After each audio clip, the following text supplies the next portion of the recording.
Start करते हैं SHM. SHM का मतलब होता है सिंपल हार्मोनिक मोशन। और सिंपल हार्मोनिक मोशन समझने से पहले हमें सभी तरह के मोशंस पता होने चाहिए कि कितने तरह के मोशंस की कैटेगरी होती हैं और उनमें से एसएचएम कहाँ लाई करता है। तो अगर हम देखें तो सबसे पहले हमने मोशंस को दो पार्ट में डिवाइड किया हुआ है। पहला नॉन हार्मोनिक और दूसरा है हार्मोनिक। तो जो हार्मोनिक मोशंस होते हैं उन्हें पीरियडिक मोशन भी बोला जाता है और जो नॉन हार्मोनिक होते हैं वो नॉन पीरियडिक होते हैं। तो नॉन पीरियडिक मतलब जैसे कि अगर हमने किसी भी बॉल को प्रोजेक्टाइल किया तो वो हमारा एक नॉन हार्मोनिक मोशन यानी कि नॉन पीरियडिक मोशन है। और अगर हमने किसी बॉक्स को आगे शिफ्ट किया तो वो हमारा नॉन पीरियडिक मोशन है। लेकिन अगर हमने एक बॉल को एक रोप से बांधा और उसको हमने गोल गोल रिवॉल्व किया, that is a periodic motion. अगर हमने एक स्प्रिंग और बॉक्स को कनेक्ट किया और बॉक्स को इस तरह से हमने उसको मूव कराया तो that is a periodic motion. और इसके अलावा अगर हम कोई पेंडुलम को मूव करते हुए देख रहे हैं तो वो पेंडुलम का मोशन भी एक पीरियडिक मोशन है। ठीक है, अब हम बात करते हैं कि पीरियडिक मोशंस को हमने किस तरह से डिवाइड किया। तो पीरियडिक मोशन आपके दो तरह के हो सकते हैं, ऑसिलेटरी मोशन और इसके अलावा नॉन ऑसिलेटरी मोशंस। तो ऑसिलेटरी मोशन जो होते हैं अगर इनका एम्पलीट्यूड कम है तो इन्हें ही वाइब्रेशंस बोलते हैं।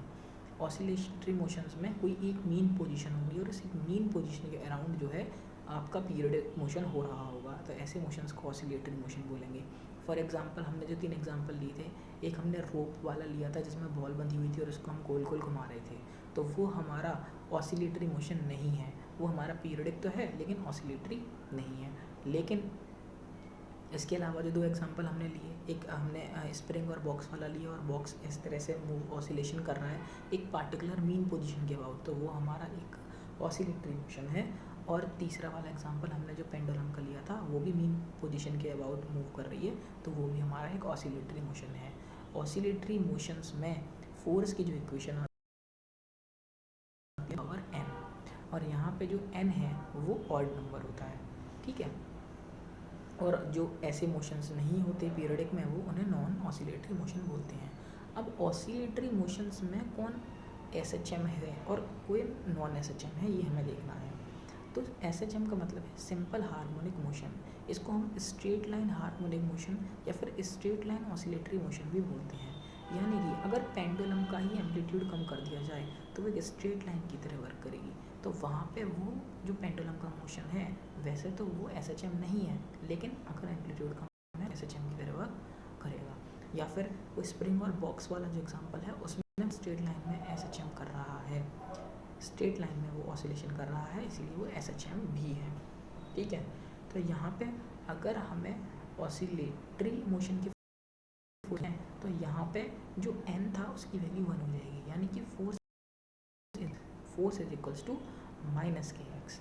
तो यहाँ पे ये आपकी एसएचएम की इक्वेशन होगी। और इक्वेशंस में कैसे हम, अगर हमारे पास कोई इक्वेशन लिखी हुई है उसमें हम कैसे फाइंड आउट करेंगे कौन ऑसिलेटरी है कौन एसएचएम है, क्योंकि सारे ऑसिलेटरी एसएचएम नहीं होंगे लेकिन हर एसएचएम ऑसिलेटरी मोशन ज़रूर होगा, वो हम आगे टॉपिक में देखते हैं। ठीक है, तो अब हम स्टार्ट करते हैं एसएचएम। तो एसएचएम में हमने देखा कि यहाँ पे जो फोर्स की इक्वेशन होगी वो क्या होगी, force is equals to minus के एक्स। और जनरली ऑसिलेटरी मोशन की इक्वेशन होती है force is equals to minus के एक्स की पावर एन, और यहाँ पे एन कोई ऑड नंबर होता है, लेकिन अगर ऑड नंबर में एन 1 है मतलब वो एसएचएम है। और के इज इक्वल्स टू होता है एम ओमेगा स्क्वायर, और के जो है वो आपका कांस्टेंट है, और जो एक्स है वो आपका मीन पोजीशन से डिस्टेंस है। ठीक है, अब हम आगे बात करते हैं। तो हम लीनियर एसएचएम की बात करें तो force is equals to minus के x is equals to mass into acceleration. तो एक्सेलरेशन का हमारे पास फॉर्मूला आ जाता है is equals to minus k upon m into x, इसी को ही हम लिख सकते हैं माइनस ओमेगा स्क्वायर एक्स। और मैक्सिमम एक्सेलरेशन की बात करेंगे तो माइनस ओमेगा स्क्वायर ए हो जाएगा। ठीक है, तो फोर्स की ही इक्वेशन को हम एक तरह से और लिख सकते हैं, क्योंकि हमें पता है कि force is equals to mass into acceleration होता है, और एक्सेलरेशन को हम क्या लिख सकते हैं d2x अपॉन dt2। तो यहाँ पे और acceleration is equals to omega square X भी है माइनस का, acceleration is equals to minus omega square X, तो यहाँ पे हम लिख सकते हैं d2x upon dt2 plus K X by M क्या है, एक्सेलरेशन ही है।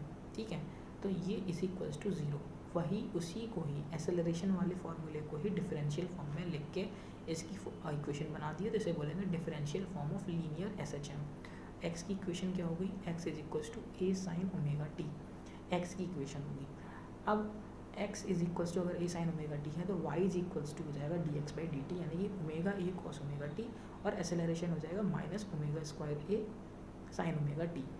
x और वेलोसिटी और डिस्टेंस में जो फेज डिफरेंस होगा वो पाई बाई 2 का होगा, वेलोसिटी और एसेलरेशन में जो फेज डिफरेंस होगा वो पाई बाई 2 का होगा, और डिस्टेंस और एसेलरेशन में जो फेज डिफरेंस होगा वो आपका पाई का होगा। अब हमें याद रखना है कि omega is equals to under root K by M है, under root K by M, क्योंकि K is equals to M omega square होता है। लेकिन अगर हम टाइम पीरियड की बात करेंगे तो टाइम पीरियड का फॉर्मूला आता है 2 पाई बाई ओमेगा, और ओमेगा का हमें पता है कि under root K by M है, तो ओमेगा की वैल्यू जब यहाँ पर रखेंगे तो फॉर्मूला आएगा 2 pi under root M by K. ठीक है, सिमिलर चीज़ें एंगुलर एस एच एम में होगी। एंगुलर एस एच एम में फोर्स की जगह टाउ होगा तो tau is equals to minus C theta हो जाएगा। ठीक है, या फिर इसे मास इंटू एक्सेलरेशन की जगह आई अल्फा लिख सकते हैं। आई यहाँ पे मोमेंट ऑफ इनर्शिया है और अल्फा आपका एंगुलर एक्सेलरेशन है। ठीक है, तो सिमिलरली यहाँ पे एक्सेलरेशन की भी इक्वेशन लिखी है D two theta by D T two plus C theta by I is equals to 0, है ना, एकदम सब कुछ सेम है। और यहाँ पे टाइम पीरियड का जो फॉर्मूला है वो है 2 pi under root I by C. Time period is equals to हमें पता है कि 1 अपॉन फ्रिक्वेंसी होता है। ठीक है, अब हम अगर आगे बात करें कि आइडेंटिफिकेशन कैसे करेंगे, एस एच एम है कि पीरियडिक मोशन है, तो हमें सबसे इंपॉर्टेंट चीज़ याद रखनी है कि जो नॉन पीरियडिक मोशन होंगे उनमें साइन थीटा और कॉस थीटा का फंक्शन नहीं होगा। अगर साइन थीटा और कॉस थीटा का फंक्शन है तभी हम ये सोचेंगे कि ये पीरियडिक है या नहीं है, जो पीरियडिक नहीं है वो एस एच एम तो वैसे भी नहीं हो सकता। अब बात करते हैं पीरियडिक में, तो साइन थीटा और कॉस थीटा का अगर फंक्शन है और अगर इनका एम्पलीट्यूड कांस्टेंट है तो ये एस एच एम भी हो सकते हैं और पीरियडिक भी हो सकते हैं। लेकिन अगर एस एच एम और पीरियडिक में हमें डिफ्रेंशिएट करना है तो हमें देखनी पड़ेगी उसकी फ्रिक्वेंसी। अगर सिंगल फ्रिक्वेंसी है तो वहाँ पे वो एस एच एम कर रहा होगा, और अगर एक से ज़्यादा फ्रिक्वेंसी है तो वो पीरियडिक तो होगा बट एस एच एम नहीं होगा। क्यों हमने फ्रिक्वेंसी लिखी, क्योंकि फ्रिक्वेंसी इक्वल्स टू क्या होता है omega upon 2 pi, time period का उल्टा, और यहाँ पे 2 पाई अपॉन में कॉन्स्टेंट है तो फ्रिक्वेंसी डायरेक्टली किस पे डिपेंड कर रही है, ओमेगा पे डिपेंड कर रही है, तो हम यहाँ पे ओमेगा ही देखेंगे। अगर हमें इक्वेशन में ओमेगा समझ आता है कि एक से ज़्यादा है या नहीं है तो फिर हम बता सकते हैं कौन एस एच एम है और कौन एस एच एम नहीं है। जैसे पहले वाले में एक ही फ्रिक्वेंसी है तो एस एच एम है, लेकिन दूसरे वाले में एक से ज़्यादा फ्रिक्वेंसी है, एक जगह ओमेगा है और एक जगह ओमेगा स्क्वायर है। ये बहुत इंपॉर्टेंट इक्वेशन है, ऐसा नहीं है। क्यों, क्योंकि ओमेगा और ओमेगा स्क्वायर से नहीं मतलब है, हमें कॉस थीटा का फंक्शन दिख रहा है। जब यहाँ पे साइन थीटा कॉस थीटा का फंक्शन ही नहीं है तो ये तो नॉन पीरियडिक हो गया ना। पीरियडिक और एस एच एम तब होगा जब वहाँ पे साइन थीटा कॉस थीटा का फंक्शन होगा। अब जैसे तीसरे वाले में देखो साइन थीटा कॉस थीटा देख तो रहे हैं, लेकिन यहाँ पे sine theta upon cos theta tan theta बन जाएगा, तो ये साइन कॉस का फंक्शन नहीं रहा, तो ये भी नॉन पीरियडिक हो गया। चौथे वाले में ये साइन थीटा का फंक्शन है साइन स्क्वायर ओमेगा टी, और यहाँ पे एक ही फ्रिक्वेंसी है तो एस एच एम। अब पाँचवा वाला सबसे इंपॉर्टेंट है, यहाँ पे साइन क्यू ओमेगा टी है, देखने में अगर साइन का फंक्शन है और फ्रिक्वेंसी भी एक है, लेकिन यहाँ पे फ्रिक्वेंसी एक नहीं है, क्योंकि साइन क्यू ओमेगा टी को हम पार्ट्स में डिवाइड कर सकते हैं, sine into sine square omega T, और साइन स्क्वायर ओमेगा टी में हम कॉस टू थीटा वाली आइडेंटिटी लगा देंगे, तो एक फ्रिक्वेंसी ओमेगा और एक फ्रिक्वेंसी 2 ओमेगा इसमें छुपी हुई है। तो ये क्योंकि 2 है इसीलिए ये एस एच एम नहीं है, ये पीरियडिक है। इसके बाद हम छठा वाला देखें तो यहाँ पे एक हमें दिख रहा है साइन कॉस का फंक्शन, मतलब पीरियडिक तो है पर एस एच एम है कि नहीं, हाँ है, क्योंकि दोनों फ्रिक्वेंसी ओमेगा है। लेकिन सातवें वाले में एक तरफ ओमेगा है और दूसरी तरफ 2 ओमेगा है, तो ये सिर्फ पीरियडिक है, एस एच एम नहीं है। यहाँ तक हमें समझ आया। अब हम बात करते हैं ज्योमेट्रिकली एस एच एम का क्या मीनिंग है।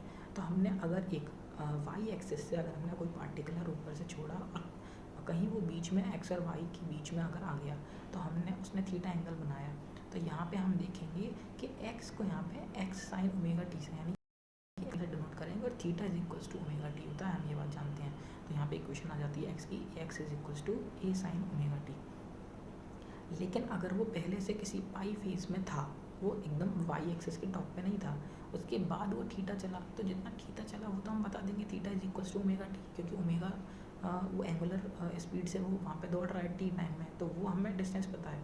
तो टोटल एग्जैक्टली एक्स उसकी क्या पोजीशन है, तो वो हम कैसे निकालेंगे, X is equals to A sine omega T plus 5। ये हमारे पास एक्स का इक्वेशन आ गया अगर वो इनिशियल फेज में है।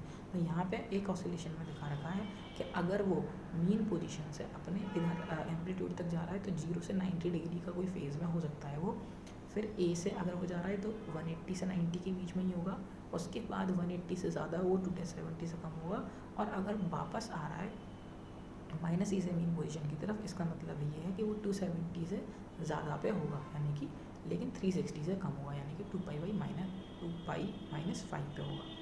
यहाँ तक हमें समझ आती है। फेज़ डिफरेंस हम कैसे निकालेंगे, पहले का फेज़ और दूसरे का फेज़ दोनों का निकाल के दोनों को दूसरे वाले में से पहले का डिवाइड कर माइनस कर देंगे, तो यहाँ पे फेज़ डिफरेंस हमें आ जाएगा। अब हम बात करते हैं डिस्प्लेसमेंट टाइम ग्राफ के बारे में। तो डिस्प्लेसमेंट टाइम ग्राफ में अगर हम देखेंगे तो हम साइन और कॉस के फंक्शंस के अकॉर्डिंग ग्राफ बना देंगे। अगर एक्स टी का ग्राफ बन रहा है तो हमने देखा कि साइन ओमेगा टी यानी कि साइन थीटा का फंक्शन है, तो साइन थीटा हम जानते हैं कि साइन 0 पे 0 होता है, तो इस तरह से कर्व बन जाएगा।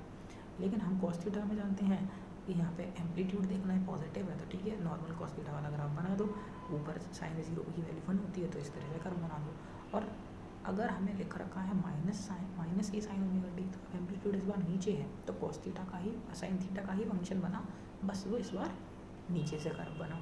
और सेम चौथे वाले में एम्पलीट्यूड नेगेटिव है, कॉस थीटा का कर्व बनेगा। अब हमारे पास अगला पॉइंट बहुत इंपॉर्टेंट है कि अगर x1 पोजीशन पे किसी के पास v1 वेलोसिटी है, x2 पोजीशन पे किसी के पास v2 वेलोसिटी है, तो हमें टाइम पीरियड बताना है कि क्या होगा। तो हमें डायरेक्ट फार्मूला भी याद होना चाहिए, 2 pi under root X two का स्क्वायर माइनस x1 का स्क्वायर अपॉन v2 का स्क्वायर माइनस v1 का स्क्वायर।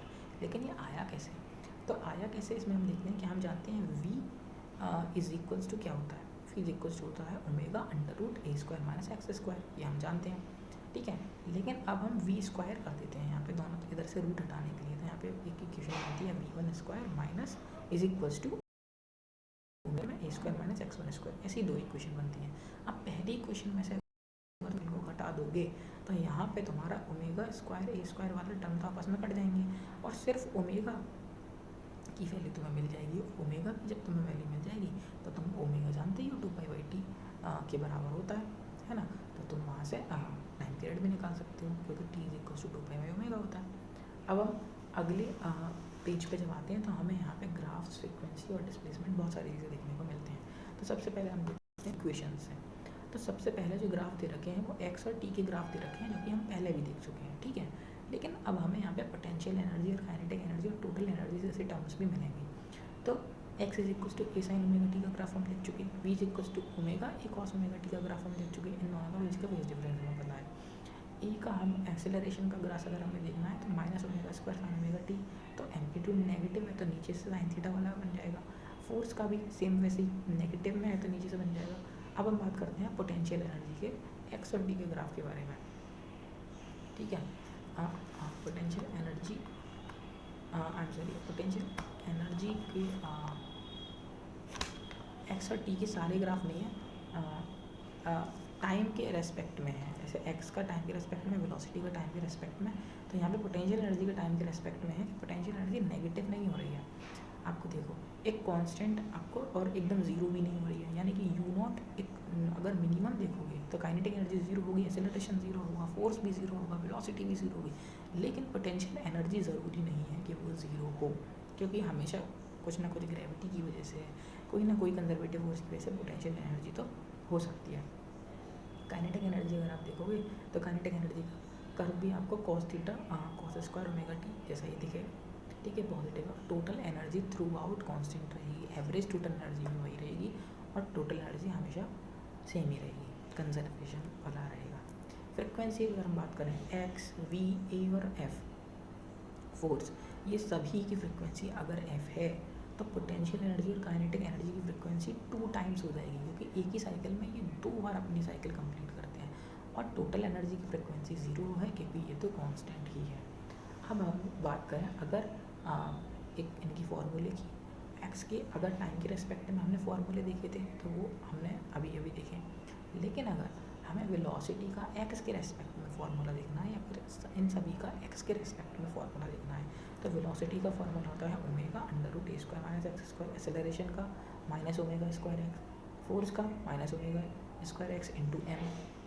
इसके अलावा पोटेंशियल एनर्जी का half k x square, kinetic energy का half k a square minus x square और टोटल एनर्जी का हाफ के ए स्क्वायर, ठीक है। अब यहाँ पे हम जो ग्राफ देखेंगे वो इनका वर्सेस एक्स का देखेंगे। तो वेलोसिटी का अगर डिस्टेंस के रेस्पेक्ट में आप ग्राफ देखोगे तो ये बनेगा इक्लिप्स।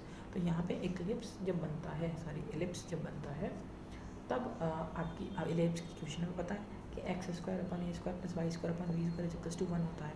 यानी कि यहाँ पे हम देख सकते हैं कि v² यानी कि नॉर्मल कोई भी वेलोसिटी अपॉन मैक्सिमम वेलोसिटी का स्क्वायर प्लस नॉर्मल कहीं distance x² upon maximum amplitude का स्क्वायर इज इक्वल्स टू 1। ये क्वेश्चन हमें याद रखनी है। सेम एक्सेलरेशन -ω²x, तो इसका ग्राफ ऊपर से नीचे की तरफ जा रहा है। इस सभी में हम लेफ़्ट से राइट जा रहे हैं। हमने अगर एक पोजीशन मानी है, 2 एम्पलीट्यूड मानी है, बीच में मेन पोजीशन मानी है, तो हम लेफ़्ट से राइट की तरफ जा रहे हैं। सेम पोटेंशियल एनर्जी एकदम इधर साइड को किधर होगी, मैक्सिमम में हुई और नेगेटिव में होगी, है ना। तो पोटेंशियल एनर्जी का कर्व ऐसा बनेगा, काइनेटिक एनर्जी का ऐसा बनेगा, टोटल एनर्जी का कांस्टेंट ही रहेगा। और अब हम अगर मैक्सिमम के बारे में बात करें तो velocity is equal to omega A, acceleration is equal to ±ω²a। अब मैक्सिमम दोनों हो सकती हैं, किस तरफ है वो हमें डिपेंड करेगा। फोर्स की भी सेम ऐसा ही है, ±m⍵²a। यू मैक्स हाफ के a स्क्वायर, और काइनेटिक एनर्जी मैक्सिमम भी हाफ के a² ही होगी। टोटल मैक्सिमम एनर्जी भी हाफ के a² ही होगी, जो कि कांस्टेंट थी। और मिनिमम की अगर हम बात करें तो सारी मिनिमम 0 हो सकती है, सिवाय पोटेंशियल एनर्जी मिनिमम 0 नहीं हो सकती, वो u0 रहेगी। ठीक है। अब हम अगर बात करें तो एक कंबाइंड ग्राफ के बारे में बात करें तो जब काइनेटिक एनर्जी मैक्सिमम है तो पोटेंशियल 0 है, जब पोटेंशियल मैक्सिमम है तो काइनेटिक 0 है, लेकिन टोटल एनर्जी वही बनी हुई है। तो ये हमने देखा। और हम जब पोटेंशियल एनर्जी का ग्राफ देखेंगे तीसरा वाला, तो उसमें हम देखेंगे कि ये u0 कांस्टेंट बनी हुई है, 0 नहीं हुई है। अब हम बात करते हैं x, v और a के फेज डिफरेंस के बारे में, जो कि हम जानते हैं कि x और v के बीच में π/2 का है, और v और a के बीच में भी π/2 का है। तो x और a के बीच में पाई का फेज डिफरेंस है। ठीक है। अब अगर हम आगे बात करें, हम एनालिसिस करते हैं डायरेक्शन का। तो जब हम डायरेक्शन की बात करेंगे, तो जब भी हम एक्सेलरेशन की बात करेंगे तो हमें जोन देखना पड़ेगा। अगर ये ए बी वाले जोन में है, ये बी वाले जोन में मतलब पॉजिटिव जोन में है, ठीक है, ए बी वाले जोन में जो फोर्स लगेगा वो नेगेटिव डायरेक्शन में लगेगा। तो ए बी वाले जोन में हमेशा एक्सेलरेशन नेगेटिव ही आएगा। और सी ए वाले जोन में हमेशा इस तरफ फोर्स लगेगा, तो इस तरफ फोर्स लगने की वजह से क्या होगा, आपका जो एक्सेलरेशन है वो हमेशा पॉजिटिव आएगा। लेकिन अगर हम डिस्टेंस की बात करें तो हम सिंपल जानते हैं कि किधर पॉजिटिव होता है किधर नेगेटिव होता है, इस तरह से ले लेंगे। लेकिन वेलोसिटी में हमें डायरेक्शन वाइज देखना पड़ेगा कि अगर हम पॉजिटिव एक्स की तरफ जा रहे हैं तो पॉजिटिव वेलोसिटी, नेगेटिव एक्स की तरफ आ रहे हैं तो नेगेटिव वेलोसिटी। ठीक है। अब हम बात करते हैं एवरेज एनर्जी और मीन एनर्जी के बारे में। तो एवरेज एनर्जी और मीन एनर्जी पोटेंशियल में अगर देखेंगे तो हाफ के a² में देखेंगे, सॉरी हाफ नहीं, और 1/4 के a²। काइनेटिक एनर्जी में देखेंगे टोटल। अगर हम मीन भी देखें तब भी 1/2 के a² सेम ही है। अब हम बात करते हैं स्प्रिंग सिस्टम के बारे में। तो स्प्रिंग सिस्टम में हमें ये जानना चाहिए कि अगर के एल कांस्टेंट है, यानी कि अगर फोर्स कांस्टेंट है, तो हमें यहाँ पे ये बात समझनी होगी कि K is directly proportional, inversely proportional to the L. यानी कि अगर सेम ही फोर्स लगा रहे हो तो लेंथ बढ़ाने से क्या होगा, जैसे जैसे तुम और लेंथ बढ़ा रहे हो मतलब ऑब्जेक्ट ही चेंज करते जा रहे हो, तो के की वैल्यू इन्वर्सली प्रोपोर्शनल होगी। लेंथ बढ़ाओगे के कम होगा, और लेंथ जब घटाओगे तो के ज़्यादा हो जाएगा। ठीक है। और फोर्स के डायरेक्टली प्रोपोर्शनल होता है। ठीक है। तो अब अगर एक बार लेंथ फिक्स हो गई है तो फिर उसका के चेंज नहीं होगा, ये बात हमें समझनी चाहिए। अब यहाँ पे सबसे नीचे मैंने एक पॉइंट लिखा है कि अगर हम एक पार्टिकुलर SHM है, दो पार्टिकल अलग अलग लोकेशन पे हैं जो कि SHM कर रहे हैं, जिनका ओमेगा भी सेम है, जिनकी फ्रिक्वेंसी और टाइम पीरियड वगैरह लैम्डा सब सेम है, सेम SHM के हैं वो पार्टिकल। लेकिन एक जो है वो आपका a/2 -a/2 पे है, एक आपका एम्पलीट्यूड पॉजिटिव वाले पे है। तो इनके बीच में कुछ ना कुछ फेज डिफरेंस बताओ, पता कर लोगे, क्योंकि एक कौन सा फेज में दूसरा कौन सा फेज में, उससे डायरेक्टली तुम माइनस कर दोगे। ठीक है। उसके बाद तुमको फेज डिफरेंस समझ आ जाएगा। फेज डिफरेंस समझ आने के बाद तुम्हें ये बताना है कि दोनों एक दूसरे को कौन सी पोजीशन पर क्रॉस करेंगे और कितने टाइम बाद क्रॉस करेंगे। तो कितने टाइम के बाद हम आसानी से बता सकते हैं, क्योंकि हमने दोनों के बीच का फेज डिफरेंस निकाल दिया। अब वो फेज डिफरेंस कितने टाइम में कवर होगा, हम जानते हैं कि इक्वल डिस्टेंस इक्वल टाइम में कवर करता है।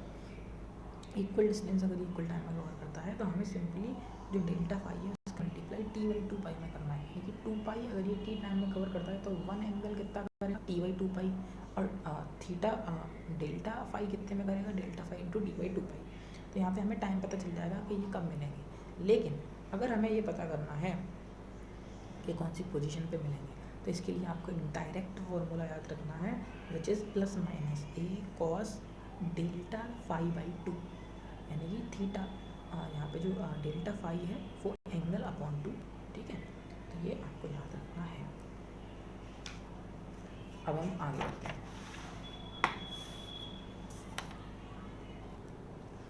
तो अगर लास्ट वाले पेज पे एक बार मैं आपको बताऊं, जब हमने एक्स और टी और वी और टी के जो हमने ग्राफ्स देखे थे और उनकी इक्वेशन देखी थी, तो उनमें हमें एक्स की इक्वेशन समझ आती है, V D X by D T कर दिया हमने, एक्सेलरेशन के लिए D Y by D T कर दिया हमने, और फोर्स के लिए हमने सिंपल एक्सेलरेशन में मास का मल्टीप्लाई कर दिया।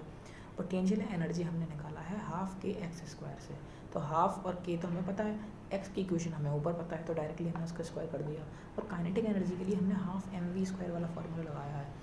और यहाँ पे हमने मास को कैसे रिप्लेस किया, हम जानते हैं कि वेलोसिटी हमें पता है जो ऊपर है वही हमने वी स्क्वायर कर दिया, और मास के लिए हम जानते हैं कि is equals to M omega square होता है, तो वहाँ से हमने मास को रिप्लेस कर दिया, ठीक है। तो हमें ये वाली बात और बतानी थी, आगे बढ़ते हैं अगले पेज पे। तो अगर हम वर्टिकल स्प्रिंग सिस्टम के बारे में बात करें, तो यहाँ पे हम देखेंगे कि कोई नॉर्मल एक स्प्रिंग है, उस पर कोई मास एम लटका हुआ है, तो उसके मास की वजह से वो थोड़ा सा नीचे आपका नॉर्मली आ जाएगा, तो उसे हम एक्स नॉट बोलेंगे। और जो एक्स नॉट जब वो जिस पोजीशन पे आ गया, that is the main position. अब अगर तुम उसको खींचोगे तो वो उस पोजीशन के अबाउट एस एच एम करेगा, ठीक है। तो यहाँ पे अब हम ये फॉर्मूला जानते हैं कि is equal to M omega square होता है, acceleration is equal to minus omega square X होता है। यहाँ पे टाइम पीरियड का फॉर्मूला भी हम जानते हैं, 2 pi under root M by K होता है, फ्रिक्वेंसी 1/टाइम पीरियड के बराबर होती है।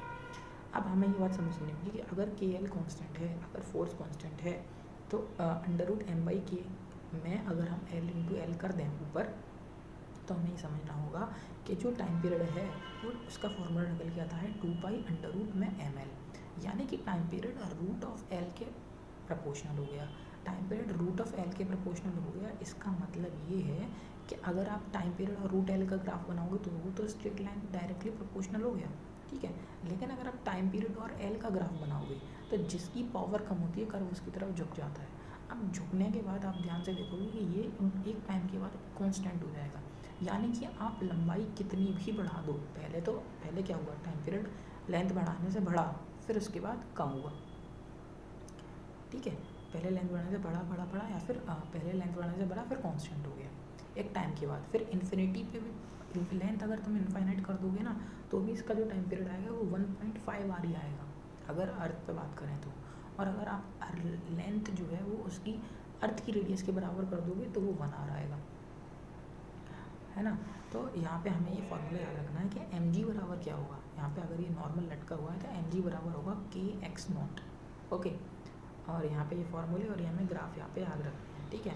अब अगर हमने नीचे वाले मास का m1 को फिक्स कर दिया और इसके बाद ऑसिलेट कराया, तो यहाँ पे टाइम पीरियड का फॉर्मूला हुआ 2 पाई अंडर रूट m2 जो कि ऊपर है अपॉन के। और अगर हमने दोनों मासेस को कनेक्ट करके कर दिया, दोनों ही फ्री हुए हैं, तो यहाँ पे हम एक नया मास यहाँ पे रिड्यूस मास जिसको बोलेंगे वो होगा m1 m2 अपन m1 प्लस m2, और उस म्यू को हम यहाँ पे यूज़ करेंगे 2 pi under root mu by K. अब अगर हमारे पास कॉम्बिनेशन ऑफ स्प्रिंग है तो यहाँ पे हमें ये पता होना चाहिए कि के नेट कैसे निकालते हैं, अगर वो पैरेलल में जुड़ी हुई हैं तो कैसे, और सीरीज़ में जुड़ी हुई हैं तो कैसे। सबसे पहले तो हम देखेंगे कैसे, अगर वो सीरीज़ में तभी होंगी जब वो डायरेक्टली कनेक्टेड होंगे उनकी हैंड्स। अगर डायरेक्टली कनेक्टेड नहीं है इसका मतलब वो पैरेलल में है, और अगर वो सीरीज़ में है तो के इक्विवेलेंट का फॉर्मूला होगा K1 K2 अपन K1 प्लस K2, और अगर वो सीरीज़ में जुड़ी हुई हैं, पैरेलल में जुड़ी हुई हैं, तो उनका फॉर्मूला होगा K1 प्लस K2 डायरेक्टली, ठीक है। क्यों? क्योंकि जब वो आपका सीरीज़ में जुड़ी हुई है तो सीरीज़ में क्या होगा, फोर्स तो सेम रहेगा लेकिन एक्स डिफरेंट हो जाएगा दोनों में, क्योंकि दोनों के अलग अलग हैं। लेकिन पैरेलल में क्या होगा, दोनों के एक्स सेम रहेगा और फोर्स डिफरेंट हो जाएगा। तो इस बेसिस पे हमने ये फॉर्मूले बनाए हैं। तो यानी कि अगर आप पैरेलल में बात करोगे तो जो F1 प्लस F2 बराबर F के बराबर होगा, ठीक है, पैरेलल में, क्योंकि दोनों डायरेक्टली जुड़ी नहीं है, दोनों में एक्स अलग अलग है। तो ऊपर वाले में जो KX1 आएगा, नीचे वाले में जो KX2 आएगा वो नेट फोर्स के बराबर होगा, इसीलिए यहाँ पे K1 plus K2 equal to K equivalent के बराबर हो गया। लेकिन दूसरे वाले में आपका फोर्स आपका सेम है लेकिन एक्स डिफरेंट है, तो फोर्स डिफरेंट है, तो उसके अकॉर्डिंग हमने ये फॉर्मूले डिराइव करें। यहाँ पे x1 प्लस x2 बराबर x होगा, लेकिन फोर्स के लिए हम ये नहीं लिख सकते, फोर्स के लिए हम ये पैरेलल में लिख सकते हैं। अब हम बात करते हैं सिंपल पेंडुलम की। तो सिंपल पेंडुलम का जो टाइम पीरियड का फॉर्मूला होगा वो 2π√L/g होगा, और फ्रिक्वेंसी हमें पता है कि 1/टाइम पीरियड के बराबर होती है, यानी कि टाइम पीरियड यहाँ पे √L के डायरेक्टली प्रोपोर्शनल है। ये बात हमने अभी ऊपर भी देखी थी कि टाइम पीरियड जो है वो √L के प्रोपोर्शनल होता है। और स्प्रिंग में भी हमने ये बात देखी, अभी ऊपर फॉर्मूला आया था 2π√ml, और यहाँ पे फॉर्मूला है 2π√L/g। और टाइम पीरियड जो है वो ग्रेविटी के यानी कि जी के ग्रेविटेशनल फील्ड के इन्वर्सली प्रोपोर्शनल है अंडर रूट में, ठीक है, यानी कि -1/2 की पावर के प्रोपोर्शनल है। तो यहाँ पे अब हम एक चीज़ देखते हैं कि मून पे जो ग्रेविटी है वो g/6 है। तो यहाँ पे अगर हमें मून पे सेम टाइम पीरियड चाहिए तो वो बराबर होगा √6 time of time period of earth के, यानी कि टाइम पीरियड ऑफ मून जो है वो ज़्यादा है, मून पे ज़्यादा टाइम पीरियड लगेगा अगर सेम ही लेंथ का तुम ऑब्जेक्ट ले जाओगे तो, ठीक है। तो अब हम पॉइंट नंबर 7 पे बात करें तो यहाँ पे अगर हम कोई रेफरेंस सिस्टम लेते हैं, यानी कि कोई लिफ्ट में ऊपर नीचे जा रहा है, तो जी नेट हमें निकालना होगा g+a या g-a करके, जी इफेक्टिव हमें रखना होगा। और अगर कोई मूविंग ट्रैक के सर्कुलर पर रहते हैं तो वहाँ पे एक तो नीचे की तरफ जी आएगा और एक सेंट्रीपिटल फोर्स वाला एक्सेलरेशन आ जाएगा, तो जी नेट जो भी आएगा वो हमें इस फॉर्मूले में 2π/g बारे में जी इफेक्टिव रखना होगा। अब अगर हम पॉइंट नंबर 8 में देखें तो कोई मास जो है वो वाटर में है, तो यहाँ पे हमें बायोस फोर्स वहाँ से हटाना होगा। तो जो फोर्स नेट अगर हमें निकालना है तो फोर्स नेट निकालेंगे तभी हम जी नेट निकाल पाएंगे, क्योंकि force is equal to mg होता है।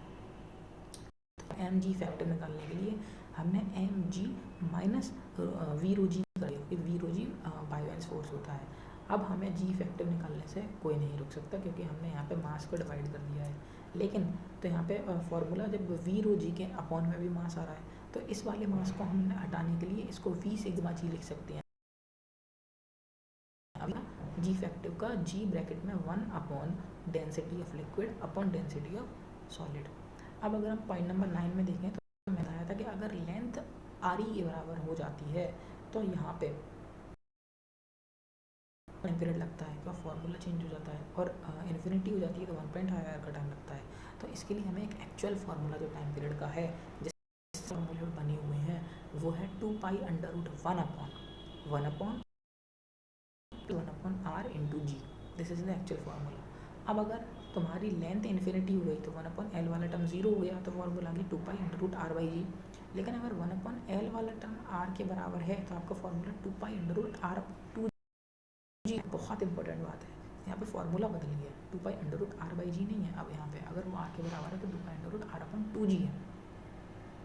अब हम बात करते हैं सेकंड पेंडुलम के बारे में। सेकंड पेंडुलम वो होती है जिसका टाइम पीरियड 2 सेकंड होता है।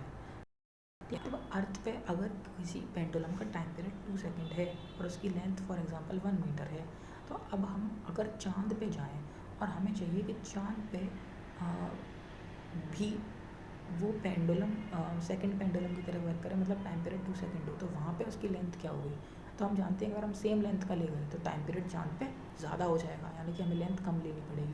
कितनी कम लेनी पड़ेगी, हमें 1/6 लेनी पड़ेगी। अगर यहाँ पे 1 मीटर है तो 1/6 मीटर हमें वहाँ पे ले जानी पड़ेगी, ठीक है, ओके। तो इसमें पॉइंट नंबर 10 में आपको ऐसा नहीं करना है कि टाइम पीरियड √6 हो गया तो हमने उस रेस्पेक्ट में कर दिया, क्योंकि टाइम पीरियड यहाँ पे बदल नहीं रहा। टाइम पीरियड हम चाहते हैं कि सेम ही रहे, तो टाइम पीरियड इधर भी t है इधर भी t है, 2 सेकंड है 2 सेकंड है, तो वो कट जाएगा। तो हमें दो इक्वेशन को इक्वेट करना है, 2π√L/g जो अर्थ पे है इज इक्वल्स टू 2π√L/g जो मून पे है। 2π से 2π कट गया, अंडर रूट से अंडर रूट कट गया, ये ऐसे होगा। अब हम पॉइंट नंबर 11 में अगर देखें तो हमारे पास एक शॉर्ट लेंथ की है और एक लार्ज लेंथ की दो पेंडुलम, इन दोनों को रोटेट करवाया, टाइम पीरियड दोनों का अलग अलग है, ठीक है। अब हमें बताना है कि ये नेक्स्ट कब मिलेंगे। तो हम जानते हैं कि जो लेंथ लार्ज वाली का, जब मान लो कि वो दोनों पार्टिकुलर किसी फेज़ में हैं, ठीक है, अलग अलग हैं, जब वो पहली बार धीरे धीरे पहले चक्कर में कुछ फेज़ कम हुआ, दूसरे चक्कर में कुछ फेज़ कम हुआ, जब वो पहली बार सेम पोजीशन में आएंगी, यानी कि उन्होंने पूरा 360 डिग्री का फेज़ कवर किया हुआ, यानी कि एक चक्कर किसने, छोटी वाली ने या बड़ी वाली ने, छोटी वाली ने ज़्यादा लगाया होगा, यानी कि अगर टाइम पीरियड लार्ज वाली के n टाइम पीरियड कंप्लीट हो चुके हैं, n+1 टाइम पीरियड कंप्लीट हो चुके होंगे, है ना। तो जब इसका हम कैसे लिखेंगे, अगर n into t l is equal to n+1 into t s, time period of short वाली into n+1 is equal to time period of long वाली इंटू n। बस इसको हमने सॉल्व कर दिया, 2 पाई से 2 पाई कट गया, तो यहाँ पे फॉर्मूला आ गया। तो जो फॉर्मूला है वो आपके सामने है, n under root L time period of l is equal sorry l is equal to n+1 under root length of short. और लॉजिकली n एक छोटा नंबर है, n+1 एक बड़ा नंबर है, तो बड़े नंबर के साथ अंडर रूट में छोटी वाली लेंथ का मल्टीप्लाई होगा और छोटे वाले नंबर के साथ अंडर रूट में बड़ी वाली लेंथ का मल्टीप्लाई होगा। अगर हम पॉइंट नंबर 15 के बारे में बात करते हैं, तो यहाँ पे टाइम पीरियड का जो फॉर्मूला आता है under root t is equal to under root M upon rho जी ए, ठीक है, rho ji a sine theta 1 plus sine theta 2। अब अगर यूट्यूब है यानी कि थीटा 1 थीटा 2 दोनों जीरो हो जाएंगे, 90 डिग्री निकल के आएगा 2 pi under root M upon 2 rho जी ए, ठीक है, या फिर ए रो जी। अब हम बात करते हैं सुपर पोजिशन में। तो सुपर पोजिशन ऑफ एसएचएम के बारे में अगर हम बात करें, तो यहाँ पे हम जानते हैं कि वेक्टर सम उनका होता है। तो यहाँ पे ए अगर तुम्हें निकालना है तो अंडर रूट a1 का स्क्वायर प्लस b का square plus 2ab cos phi, जो भी डेल्टा फाई जो भी उनका फेज डिफरेंस है। तो x1 की इक्वेशन दे रखी है, x2 की इक्वेशन दे रखी है। तो यहाँ पे हमें दोनों को सेम थीटा में कन्वर्ट करना है, या तो साइन में या फिर कॉस में। फिर उसके बाद हमें इन दोनों का फेज डिफरेंस पता करने के बाद हमें सिंपली इक्वेशन में पुट करना है, और हमें अगर हमें a1 एम्पलीट्यूड हमारा 3 है, दूसरा एम्पलीट्यूड हमारा 4 है, दोनों के बीच में 90 डिग्री का एंगल है, तो हम कर सकते हैं। एग्जाम्पल नंबर 2 में भी हमें फेज डिफरेंस 60 डिग्री दे रखा है, हमने सेम फार्मूला लगाया और हमें पता। अब हम देखते हैं डैम्प्ड ऑसिलेशन क्या होते हैं। तो डैम्प्ड ऑसिलेशन ऐसे ऑसिलेशन प्रैक्टिकली जो लाइफ में होते हैं, जो किसी फोर्स की वजह से धीरे धीरे जिनकी टोटल एनर्जी कम होती रहती है, इनकी टोटल एनर्जी कांस्टेंट नहीं रहती है। तो यहाँ पे फोर्स जो है वो directly proportional negative of V के, यानी कि वेलोसिटी के, नेगेटिव ऑफ वेलोसिटी के प्रोपोर्शनल है। तो यहाँ पे फोर्स का जो फॉर्मूला आएगा वो आएगा इज इक्वल्स टू माइनस एक कांस्टेंट आएगा v, जिसे डैम्पिंग कांस्टेंट बोलेंगे, माइनस v, ठीक है। तो ये आपका फॉर्मूला आ जाएगा फोर्स का। तो यहाँ पे एक इक्वेशन क्या बनेगी, force is equal to mass into acceleration होता है, और ये नेगेटिव में है तो mass into acceleration plus dv, और फोर्स का वैल्यू फॉर्मूला kx भी होता है। तो mass into acceleration plus equals to 0, ये आपकी डैम्पिंग ऑसिलेशन की रहेगी और ये आपका ग्राफ हो जाएगा। अगर एम्पलीट्यूड के टर्म में बात करें, टी टाइम पे क्या एम्पलीट्यूड है, किसी लगातार कम होता जा रहा है, तो इज इक्वल्स टू यहाँ पे क्वेश्चन बनेगा a0 e की पावर। अब कुछ पॉइंट्स हमने चैप्टर की स्टार्टिंग में लिख रखे हैं, इस चैप्टर के कुछ इंपॉर्टेंट पॉइंट्स एक बार उन्हें पढ़ लेते हैं। तो सबसे पहले हम देखते हैं माइनस के एक्स होता है और के की वैल्यू एम ओमेगा स्क्वायर होती है, और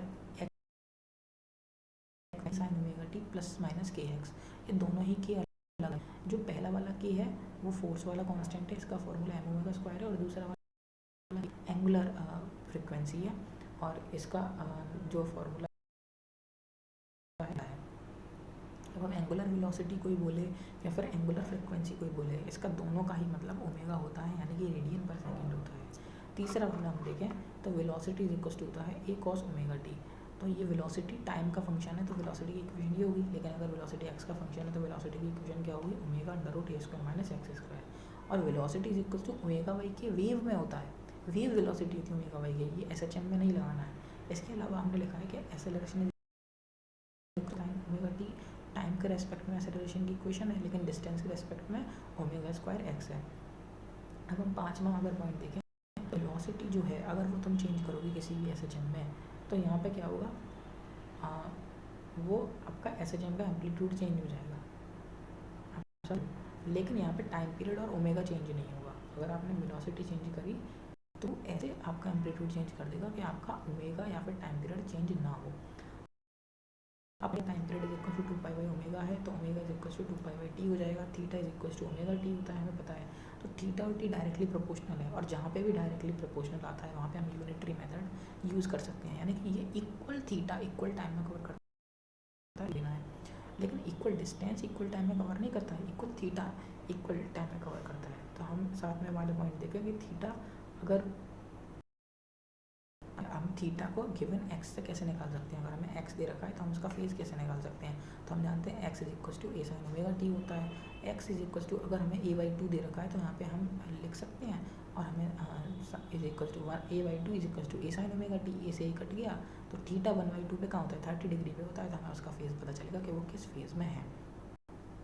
पॉइंट नंबर 8 पे बात करें तो हम 2 पाई पूरा फेज कवर करता है तो टी टाइम पीरियड होता है।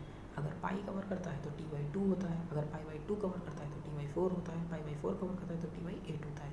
यानी कि जो भी है अपॉन में इंटू 1/, मतलब इंटू 1/2 कर देना है, तो वही टाइम अपॉन में आएगा। ठीक है, अब अगर हम मान लो कि कोई पार्टिकुलर पाई बाई 4 से पाई बाई 2 गया, तो हमें पता करना है कि कितना टाइम उसने लिया। तो हमें पाई बाई 4 से पाई बाई 2 के बीच में डेल्टा डिस्टेंस एंगल देखना है कितना है। तो अगर हमने जब डेल्टा थीटा देखा तो यहाँ पे पाई बाई 4 निकल गया, पता है कि टी बाई 8 चलता है, तो यहाँ पे फॉर्मूला कि टी बाई 8 आ गया। यानी कि इक्वल एंगल इक्वल टाइम में कवर करता है, लेकिन इक्वल डिस्टेंस नहीं। आगे देखते हैं, तो यहाँ पे हमें देखने को मिलेगा X is equal to A sine omega T, यानी कि X is equal to A sine theta. तो यहाँ पे हम यूनिटरी मेथड थीटा और टी के बीच में लगा सकते हैं। ठीक है, अब हमें यहाँ पे एक स्ट्रेट लाइन है और एक स्ट्रेट लाइन में ऐसे समझाया गया है। तो स्ट्रेट लाइन में अगर हम ऐसे देखेंगे तो 0 डिग्री पे, अगर ये 0 पोजीशन पे है, यहीं से स्टार्ट हुआ है तो रिलेटिवली, तो यहाँ पे 30 डिग्री पे ये ए बाई 2 चलेगा, ए 2 एम्पलीट्यूड पे होगा, 45 डिग्री पे ए बाई रूट 2 पे होगा, 60 डिग्री पे √3 ए बाई 2 पे होगा। यानी कि जो साइन थीटा की वैल्यू होती है किसी पार्टिकुलर थीटा पे, वही ए से मल्टीप्लाई होगा, 90 डिग्री पे वो ए पे हो जाएगा। ठीक है, अब हमें ये भी पता है कि पार्टिकुलर उस टाइम पे कितना टाइम लिया होगा इसने, क्योंकि अगर वो 30 डिग्री पे है यानी कि वो पाई बाई 6 पे है तो टी बाई 12 लिया होगा, ये हमें पहले ही देख चुके हैं। अगर वो 45 पे है यानी कि पाई बाई 4 पे है, यानी कि उसने टी बाई 8 लिया होगा, तो ये भी हम पहले देख चुके हैं। अब हमें कोई पार्टिकुलर थीटा दे दिया, मान लो 270 डिग्री दे दिया या 300 दे दिया, तो हमें ये देखना है ये किसके मल्टीपल में है, 30 के, 45 के, 60 के, 90 के। तो हम उसके अकॉर्डिंगली बता सकते हैं। जैसे कि अगर हमें 300 दे दिया तो ये 30 का मल्टीपल में है, तो यानी कि ए बाई माइनस ए बाई 2 पे होगा। आई एम सॉरी, अगर नहीं ऐसा कुछ नहीं है, आपको वो देखना पड़ेगा, 300 डिग्री पे है तो आपको एक्चुअल में देखना पड़ेगा कि ये कौन से थीटा पे आ रहा है, इसकी लोकेशन क्या है। ठीक है, अब अगर हम पाई में थीटा को पाई में कन्वर्ट करें तो 0 को डी बोलते हैं, 30 को पाई बाई 6, 45 को पाई बाई 4, 60 को पाई बाई 3, 90 को पाई बाई 2, 120 को 2 पाई बाई 3, 150 को 5 पाई बाई 6, 180 को पाई। अब हमें टाइम पीरियड के कुछ फॉर्मूले जो हमने अंदर पढ़े थे वो रिवाइज कर लेते हैं। 2 pi time period is equal to 2 pi under root M by k होता है, और अगर एंगुलर है तो 2 pi under root I by k होता है। ठीक है, अगर मास है या फिर स्ट्रिंग जो भी है, के इफेक्टिव हम जानते ही हैं, के effective upon K is equal to T M upon T S, ये इसी वाले फॉर्मूले से आया। हम जानते हैं कि यहाँ पे के और टाइम पीरियड √2 में इन्वर्सली प्रोपोर्शनल है।